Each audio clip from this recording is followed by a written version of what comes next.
그러면 제일 첫 번째 나오는 게 우리가 세척이라고 얘기를 하는데, 세척은 여러분들 뭘로 기억할 수가 있겠죠? 그쵸? 우리 식기세척기 뭐 이런 것들 많이 쓰죠. 세척이라고 하는 거는 뭔가를 씻는 걸, 그러니까 불순물을 제거를 하는 모든 과정을 우리가 세척이다라고 기억을 해두시면 되겠죠.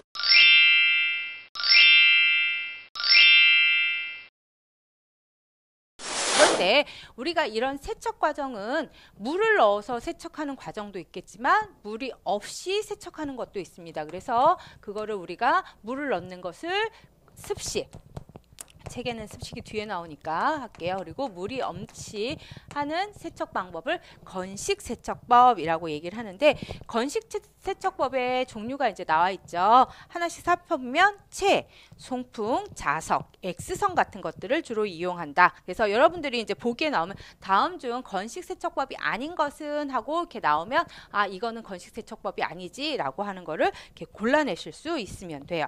그래서 이렇게 체는 뭐예요? 여러분들 이렇게 체가 우리 소쿠리 같이 생긴 거 이렇게 메쉬라고 얘기를 하죠. 그래서 어떤 일정한 간격이 있으면 우리 돌이랑 자갈이랑 뭐가 있죠? 모래 같은 것들 이렇게 고를 때 이렇게 왔다 갔다 하면서, 그러면 알갱이가 작은 모래는 밑으로 빠지고 알갱이가 큰 자간들 남는 거, 이런 것들 우리가 체라고 하고, 이 체의 사이즈는 우리가 메쉬라고 얘기를 해서 구분을 합니다. 그래서 이렇게 크기가 다른 물질들을 구분해낼 때, 세척해낼 때 우리가 쓰는 방법이 체고요. 그 다음에 송풍이라고 하는 거는, 송풍은 아까 뭐라고 그랬어요? 바람을 불어내는 거죠. 바람을 불어낼 때 어때요? 가벼운 것들은 날아가고 무거운 것들은 남는 거, 그런 것들을 우리가 주로 송풍이라고 얘기를 합니다. 언제 많이 쓰겠어요? 그렇죠? 우리 곡류라든가 견과류 같은 거 이렇게 수확을 하면 겨 같은 것들이 위에 있는데 얘네들을 하나하나 골라내려면 너무 힘이 들죠. 그런데 알갱이들은, 우리 곡물들은 좀 무게가 있으니까 밑에 가라앉지만 겨는 우리가 후 하고 불면 그 티끌들이 날아가잖아요. 그런 것들을 우리가 송풍이다라고 얘기를 하고요. 자석이라고 하는 것은 자력에 따라서 금속 물질을 골라내는 것을 우리가 자석이다라고 얘기를 합니다.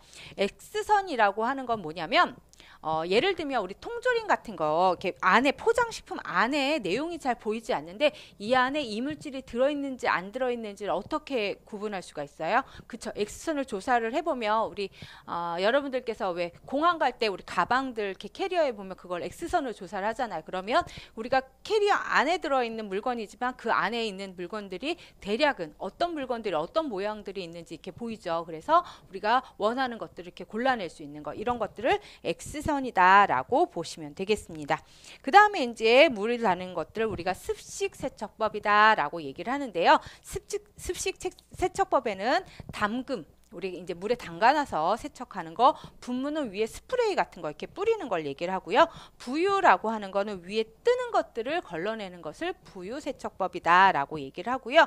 그 다음에 이제 여러분들 조금 낯선 게 초음파 세척법이다라고 하는 게 있는데, 초음파 세척법은 여러분들 어디서 제일 많이 보시면, 저는 이제 안경을 쓰니까 안경원에 가면 우리가 안경을 세척을 할 때 어때요? 그 안경 뭐 이렇게 징 하고 이렇게 주는 거 안에다가 안경을 넣었다가 빼서 닦으면 굉장히 깨끗해지죠. 그래서 우리가 그냥 닦는 것보다도 우리 그 안에 들어있는 기름기라든가 그 다음에 굉장히 작은 먼지 같은 것들, 틈새 있는 그런 것까지 깨끗이 세척을 할 때 사용하는 게 초음파 세척법이다라고 보시면 되겠어요. 그래서 주로 이 초음파 세척법은 어떻게 쓰냐면, 채소 속에 있는 모래, 특히 뭐 포도 같은 거 이렇게 보면 그 안에 모래알들이 작게 이렇게 있는데 우리가 그 닦으려고 하면 흐르는 물에서 잘 안 닦이잖아요. 그래서 그런 거를 닦을 때, 그 다음에 과일 표면에 왁스를 했을 때 이 왁스들을 제거할 때 주로 사용하는 것이 이 초음파 세척법이다라고 보시면 되겠고요.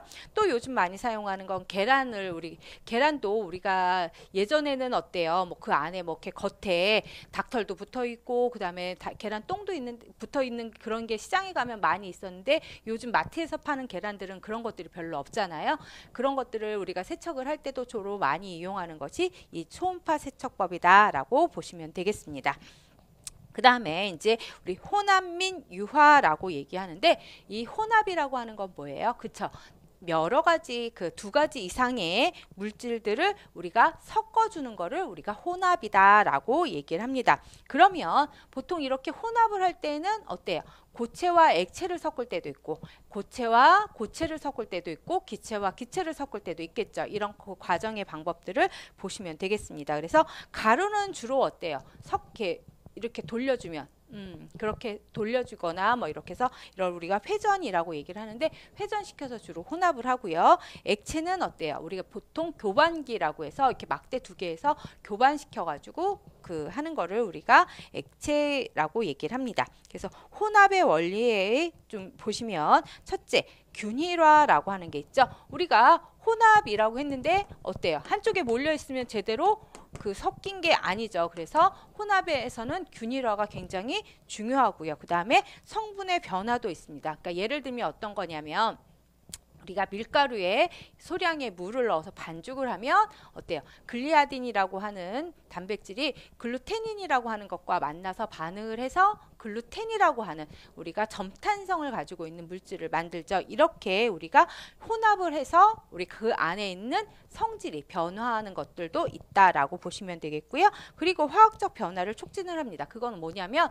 우리가 어떤 것들을 혼합을 하면 그 표면적이라든가 걔네들이 효소 활동을 할 때 훨씬 더 넓어질 수 있겠습니다. 그래서 화학적 변화도 촉진하고 제품값의 그 저하도 있고요. 그 다음에 분산액도 만들 수 있다라고 하는데 분산액의 가장 대표적인 게 뭐냐면 우유예요. 그래서